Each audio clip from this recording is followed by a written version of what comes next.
Bar Z. My name's Stan, and today we're going to work on a Baldor 510 toolroom grinder. And when I first got it, it had regular stones on it, and I bought a set of diamond segmented wheels, and with the backing plates that go on it, and they were made for a 510, and I just bolted them on, and I wasn't real happy with the way that it ran after I put them on. You know, when you've got those nice flat wheels and you're doing really fine grinding on tools and things, you know, you don't want those wheels to run out. So I want to take a look at the backup plates and the arbors and things like that. And I've already done a little bit of work and made a few improvements. But what really brought it to my attention was I was shooting some video for the Z Squares page. Let's take a peek at that.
And that video, when I watched the video, I really noticed the harmonics. You could really hear the whom, whom, whom, just the constant harmonics. And if you take the hubs and the wheels off of this thing, nothing. It runs silent, no harmonics. It runs really good. So it's something to do with the backing arbors or the actual grinding wheels themselves. And like I say, I've done a little bit of work on it already. I've already taken the arbors, the backup plates, put them on the lathe, cut both faces where they bolt on the actual shaft, and I faced the back where the actual wheel bolts up to true them up. So let's get in a little closer. There's a big difference between what's on the machine and what's on the lathe. They bolt up a little different. So whatever you can get them running true on the lathe, but that doesn't necessarily mean they're going to run true on your grinder. So you can get them close, but it's better to match it right on the machine. So let's get in a little closer and see if we can get the final fine tune on this thing. All right, let's get into it a little bit. Okay, so we got the tables off. We got it down to the bare wheels. We got the wheels off, or down to the bare hubs. I'm sorry. We got the hubs still on the machine. But these are the diamond segmented type wheels. They've got kind of a fiberglass lightweight back, so they're not incredibly heavy like a regular stone. So that's less of a chance of getting thrown out of balance. But there's a medium and a fine diamond segmented face only. It doesn't have any diamond out here, only on the face. Okay. But that's what I want to permanently install on this, and I want them to get them running smooth. Let's put those to the side, get some of this stuff out of here. And let's do, before we knock this nut off and pull the actual hubs off, let's take some run out readings and see how these are. Like I say, these have already made a trip to the lathe and been cut. And let's see if we can figure out how much wobble they got, and see if we can do any corrective action. Okay, so I'm on the hub here. I'm just going to give this a spin. This one's not bad. This side always ran pretty good. Let me find my highest high. Yeah, I think it's about a 3/1000 tick. Yeah, it's got a little about a 3/1000 wobble. This side's not that bad. Let's go over to the other side and take a look at that hub. That's the one that's giving me the big trouble. Okay, we're on up on this one, on the opposite side. Yeah, we're down about 4 thousandths here, and that's after my lathe cut.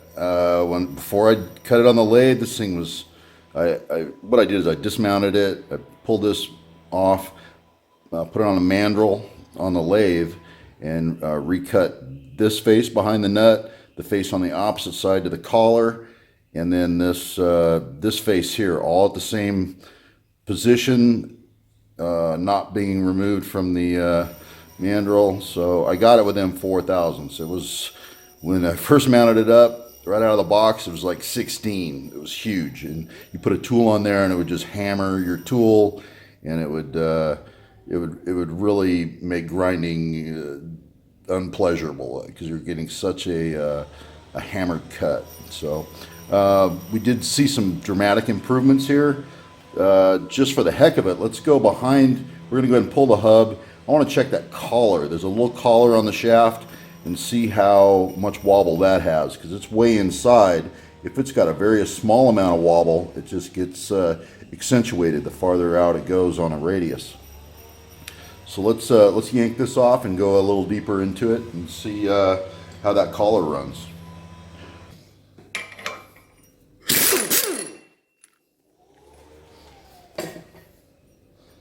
And these guys just kind of slip off of there, you know. Oh, there's my key. How handy is that? All right, it fell right out.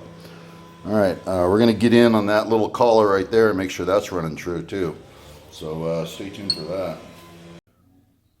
Okay, I'm in on the actual collar, and I thought I'd check that to see how, you know, how true that runs. And I don't know if you can even see it or not. That gauge has got a little tick to it. Maybe a tenth or two. So we're calling that collar good. It's firmly mounted on the shaft. It's not loose right now, so I am getting a good measurement.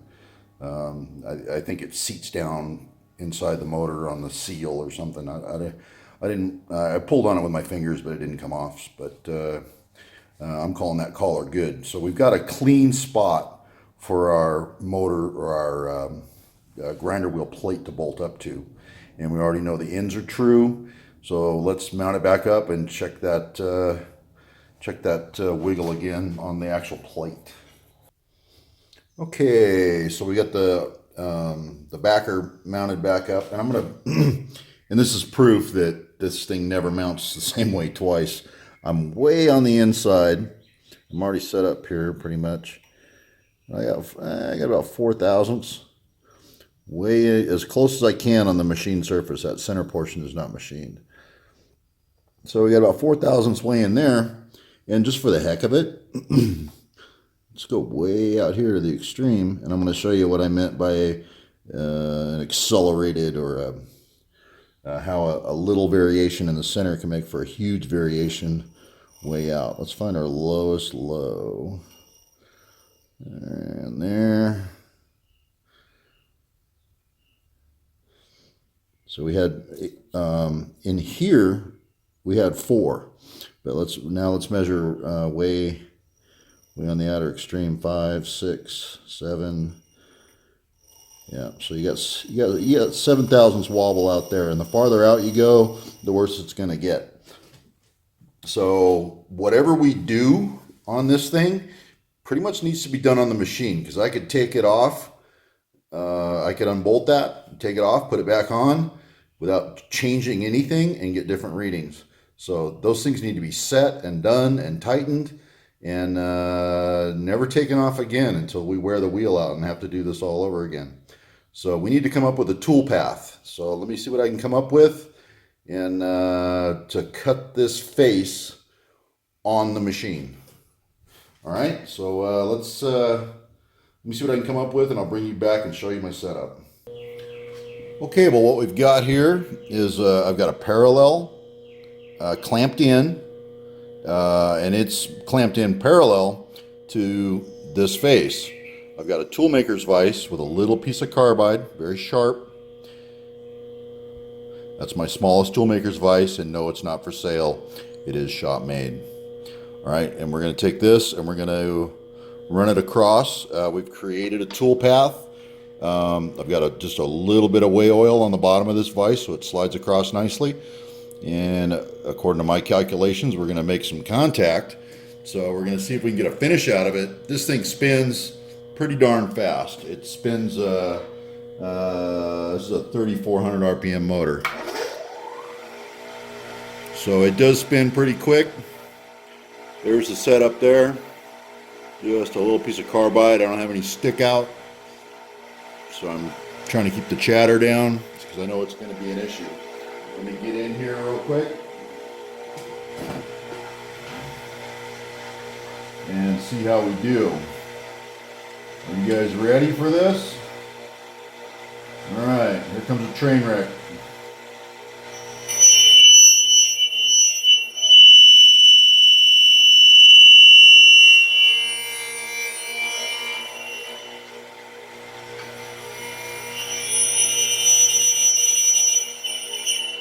Okay, that was pretty chattery.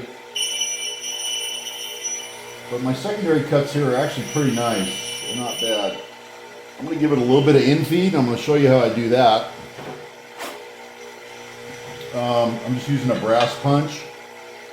I'm coming here on this parallel and just 2 calibrated taps on each side, and that's my infeed. Make sure we're down on the table tight, up against our parallel tight, and one more.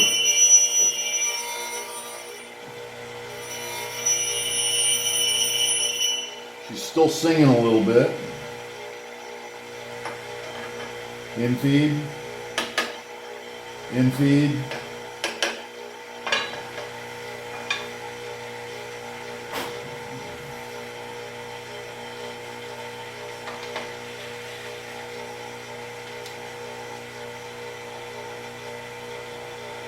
And one more time.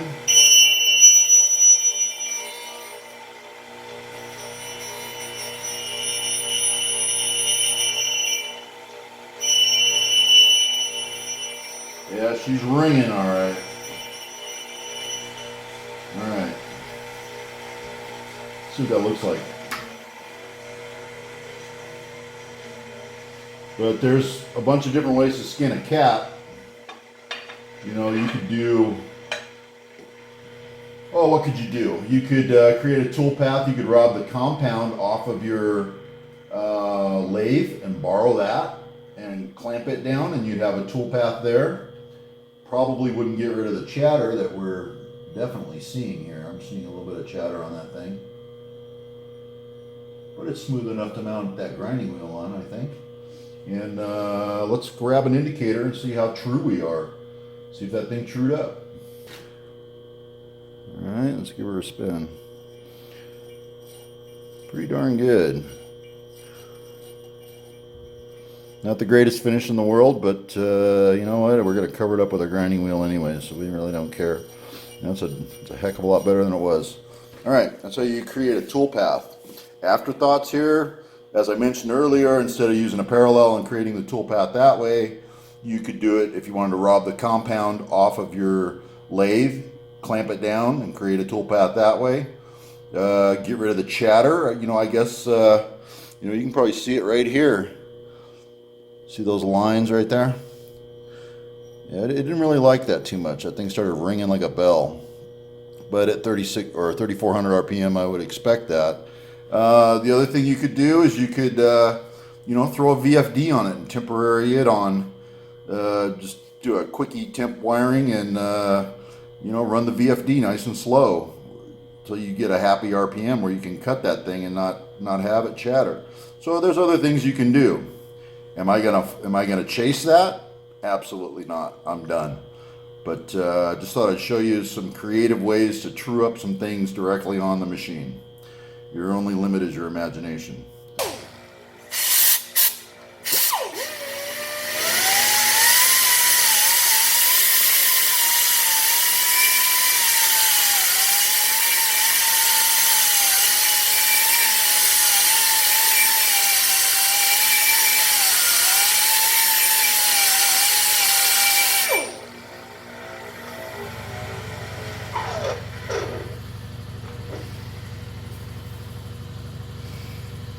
Okay, well that's an interesting finish.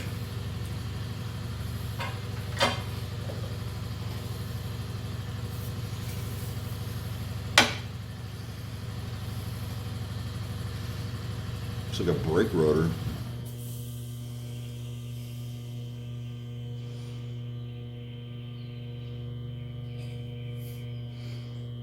Let's see how we did here.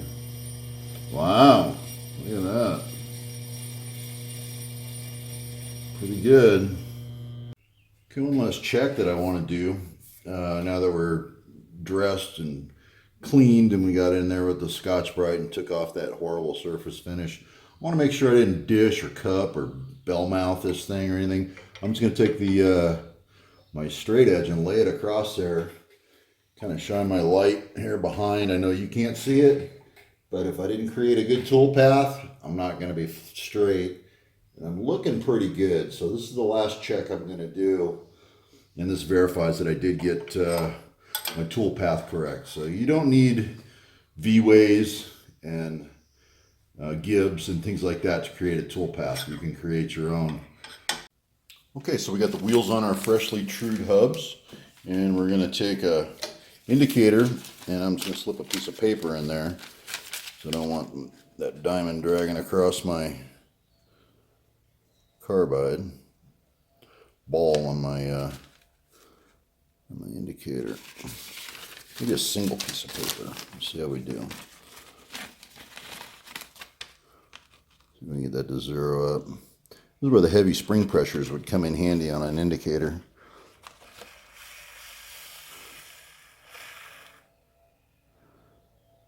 Okay, I think we're good there. It's jumpy because of the diamond, but I don't see a, if I move it slow, maybe I can get a reading. Okay, well we got the 196 up against the wheel, and this is a prime example of when we actually do want some heavy spring pressure on an indicator. This keeps the paper from fluttering, and it was giving me fits with that little test indicator. But here you can see our run out just on the face of the wheel, and I'm seeing about a 1 thou tick. So that's pretty good. So drastic improvement from what we started off with. I'm pretty happy with the results. All right, so let's wrap this up. Okay guys, that kind of wraps this up on the Baldor 510. This is a great machine. I've always loved this thing, even with regular grinding wheels on it. It was a darn good machine with these diamond faces on there. It's good for grinding carbide and high-speed steel. I use the coarse wheel for high-speed steel and the fine wheel for doing carb.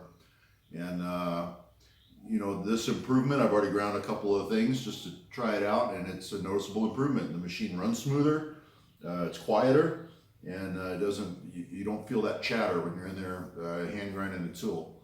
So appreciate you guys tuning in, and hope you enjoyed.